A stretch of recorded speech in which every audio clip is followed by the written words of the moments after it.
You know the feeling. You decide to finally learn a new language or break a stubborn habit. You buy the apps, you block out the time, you pour in maximum effort, and yet nothing clicks. You end up staring at a blank page, completely stuck. When we hit this wall, our default response is usually to just push harder. But this approach assumes all our problems exist on the exact same plane, like items on a flat to-do list. Building on the work of anthropologist Gregory Bateson, a researcher named Robert Dilts realized this flat plane approach is backwards. Human experience and our ability to solve problems actually operates on a vertical hierarchy. Here is a diagram of what Dilts called the neurological levels. It's a 6-tiered pyramid that maps exactly how we process the world, starting from our physical surroundings at the bottom, all the way up to our deepest sense of self at the peak. This means if you are stuck in life, it rarely has anything to do with a lack of effort. You are likely trying to solve your problem on the wrong tier of this pyramid. To see how these levels control your brain, we can use a simple linguistic test. By taking the sentence, "I can't do that here," and shifting which word we emphasize, we isolate the level where our thinking is currently trapped. Let's emphasize here. This is environment, your physical constraints. Shift stress to that.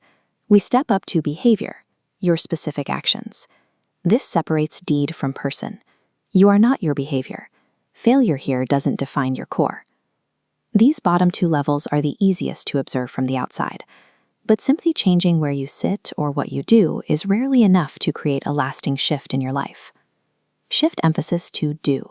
This is capability, your internal strategies and skills. It's a bridge.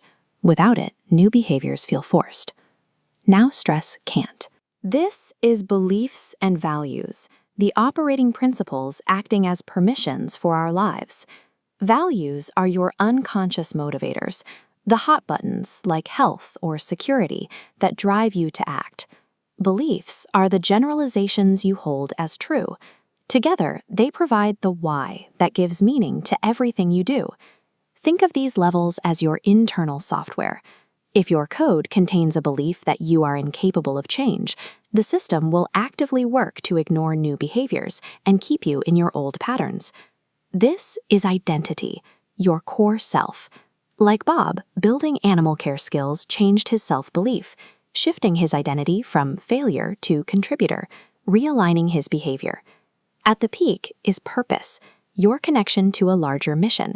Because this highest level defines your sense of mission, an unaddressed conflict here often prevents any lower-level change from taking root.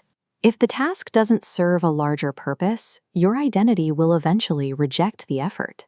When all these levels are congruent, you achieve alignment. You walk your talk. The friction of trying to change disappears because your environment, skills, and sense of self are finally pulling in the same direction. This creates a cascading effect. While a change at a lower level might eventually influence those above it, a shift at a higher level, like a new belief or an evolved identity, will flow downward, providing the foundation for new capabilities, behaviors, and environment. So the next time you face a roadblock, stop trying to just push harder. Instead, run an alignment audit. Accurately diagnose the location of the problem.